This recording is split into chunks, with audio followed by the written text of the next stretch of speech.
So being a creator, actually, believe it or not, requires a lot of dedication and hard work. And you know, this guy is a very demanding boss, so it's hard to do both. But yeah, I still post on Instagram.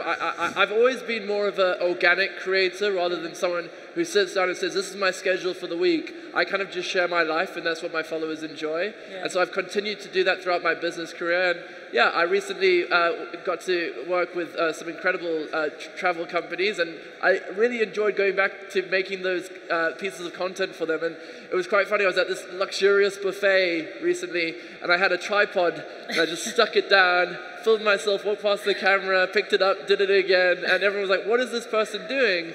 But ultimately, I'm producing the content they're going to go on to look at when they're deciding which hotel to stay at next. It's hard to leave what you really enjoy, isn't it? It's hard I'm to always leave going to hold completely. on. For me, anything I can do after my career is a victory lap. Yeah.